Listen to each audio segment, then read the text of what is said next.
இந்த பதிவுல வாடகை வீட்ல இருக்கிறவங்க சொந்த வீடு வாங்க செலவே இல்லாத துவரம்பருப்பு பரிகாரத்தை பத்தி தான் பார்க்க போறோம். இதுக்கு 10 பைசா கூட செலவில்லைங்க. அது எப்படி செய்யணும் அப்படிங்கிறத இந்த பதிவுல நம்ம தெரிஞ்சுக்கலாம். நீங்க என்ன செய்யணும் அப்படின்னா, நீங்க செய்ய வேண்டியதெல்லாம் ஒன்றும் அதிக செலவே இல்லை. கொஞ்சோண்டு ஒரு கை துவரம்பருப்பு இருந்தா கூட போதும். அதை வச்சு நம்ம சொந்த வீடு வாங்குறதுக்கு பரிகாரம் செய்யலாம். இதெல்லாம் சாத்தியமா அப்படின்னு நினைப்பீங்க. நிச்சயமா சாத்தியம். அதே மாதிரி சிலர் நினைப்பாங்க, எனக்கு வாடகை கொடுக்கறதுக்கே வழி இல்லையா, இதுல சொந்த வீடு எங்க இருந்து கிடைக்கும், இந்த துவரம்பருப்பை வச்சு செஞ்சா உடனே சொந்த வீடு அமைஞ்சிருமா அப்படின்னு நீங்க நினைப்பீங்க. கட்டாயம் அமையும். அதே மாதிரி மாதம் மாதம் வாடகை கொடுக்க கஷ்டப்படுறவங்க கூட இந்த துவரம்பருப்பு பரிகாரத்தை செஞ்சீங்கன்னா உங்களுக்கு கஷ்டம் இல்லாம மாசம் மாசம் அந்த வாடகை பணத்தை கொடுக்க முடியும். அதே மாதிரி வாடகை வீட்டில் இருந்து சொந்த வீடுக்கு நீங்க போகக்கூடிய வாய்ப்பும் கிடைக்கும். அது என்ன, அது எப்படி செய்யலாம் அப்படிங்கிறத தான் நம்ம பார்க்க போறோம். அது ஒன்றும் இல்லைங்க. நீங்கள் மாதம் மாதம் வாடகை கொடுக்கன்னு வச்சுருப்பீங்கல்ல பணம், அந்த பணத்தை ஒரு டப்பாவில் போட்டு வைக்கணும். மறுபடி அந்த பணத்தை நம்ம அந்த ஓனர்கிட்ட கொடுக்கணும். இதுதாங்க அந்த பரிகாரம். அது என்ன டப்பா அப்படிங்கிறத தெரிஞ்சுக்கலாம். வேற ஒன்றும் இல்லை. எல்லாத்து வீட்லையும் இருக்கிறதா நான் தம்ப்நெயிலே வச்சுட்டேன், துவரம்பருப்புன்னு. அந்த துவரம்பருப்பு டப்பாக்குள்ளே தாங்க போட்டு வைக்கணும். இந்த துவரம்பருப்பு எல்லாத்து வீட்லேயும் இருக்கும். யார் வீட்லேயும் இல்லைன்னே சொல்ல முடியாது. ஏன்னா டெய்லி துவரம்பருப்பில் வச்சு தானே நம்ம சாம்பார் வைக்கிறோம். அதனால் துவரம்பருப்பு எல்லாத்து வீட்லேயும் இருக்கும். அதில் ஒரு கை துவரம்பருப்பு இருந்தால் கூட போதும். இந்த பரிகாரத்தை நீங்கள் செய்யலாம். நீங்கள் எப்படி செய்யணும் அப்படின்னா, இதை மொதல் நாளே நம்ம அந்த துவரம்பருப்பு இருக்குல்ல, அந்த டப்பாவில் அந்த அமௌண்ட்டை போட்டு வைக்கணும். வாடகை கொடுக்குற அமௌண்ட்டை போட்டு வச்சிடணும். அடுத்த நாள் போய் ஹவுஸ் ஓனர்கிட்ட எடுத்து கொடுக்கணும். அது எந்த நாள், எந்த நேரம், எப்படி கொடுக்கணும் அப்படிங்கிறது மட்டும்தான் முக்கியம். வேற ஒன்றும் இல்லை.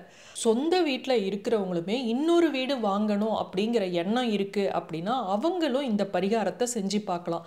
அடுத்தது சிங்கிள் பெட்ரூம் வாங்கியிருக்கோம், இன்னொரு டபுள் பெட்ரூம் வாங்கணும், வீடு பத்தலை அப்படின்னு நினைக்கிறவங்களும் இந்த பரிகாரத்தை செஞ்சீங்க அப்படின்னா நிச்சயமா பலன் கிடைக்கும். பணங்கிறது பார்த்தீங்கன்னா எத்தனையோ பேத்து கையில இருந்து வந்திருக்கும். அதுல நிறைய கிருமிகள்லாம் இருக்கும்.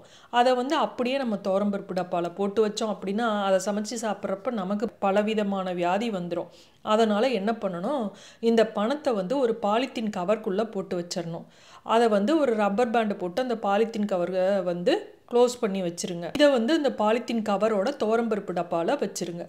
அடுத்த நாள் போய் அதை ஓனர்கிட்ட நம்ம கொடுக்கணும். இதை எப்போ வேணாலும் செய்யலாமா அப்படின்னு பார்த்தீங்கன்னா செய்யக்கூடாது. திங்கட்கிழமை அன்னைக்கு இதை டப்பாக்குள்ளே போட்டு வைங்க. அடுத்த நாள் மறுநாள் செவ்வாய்க்கிழமை தான் நம்ம கொடுக்கணும். இதை நல்லா அழுத்தி அதை போட்டு மறைச்சி வைக்கணும்னு சில பரிகாரத்துக்கெல்லாம் சொல்லுவோம்ல, அது மாதிரிலாம் இல்லை. அப்படியே துவரம்பருப்பு டப்பாக்குள்ளே அந்த பாலித்தீன் கவரை போட்டு வச்சா போதும். அடுத்த நாள் என்ன பண்ணணும், செவ்வாய்க்கிழமை கொடுக்கணும் இல்லையா. இதில் இந்த நேரம் ரொம்ப முக்கியம். அதனால் காலையில் 6 to 7 செவ்வாய் ஓரை அந்த டைமு, அந்த காலங்காத்தெல்லாம் போய் ஓனர்கிட்ட போய் வாடகை பணத்தெல்லாம் கொடுத்துட்டு இருக்க முடியாது. அப்படின்னா மதியம் 1 to 2க்குள்ளே கொடுங்க.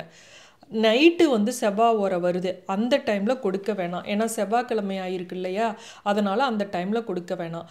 இது செவ்வாய்க்கிழமை கொடுக்குறோம் அப்படிங்கிறதுனால நம்ம என்ன பண்ணணும், முதல்ல ₹1 இருக்கு இல்லையா, அதை தனியாக எடுத்து சாமி உண்டியல் வச்சுருக்கீங்க அப்படின்னா சாமிக்குன்னு முதல்ல ₹1 எடுத்து வச்சுருங்க.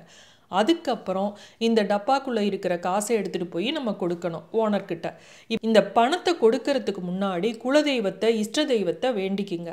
இஷ்ட தெய்வம் உங்களுக்கு எது வேணாலும் இருக்கலாம். ஆனால் நீங்கள் முருகனை கும்பிட்டுட்டு, முருகா என் கஷ்டம்லாம் தீரணும், நான் இருக்கக்கூடிய வாடகை வீட்டில் இருந்து நான் சொந்த வீடுக்கு போகணும் அப்படின்னு கும்பிடுங்க.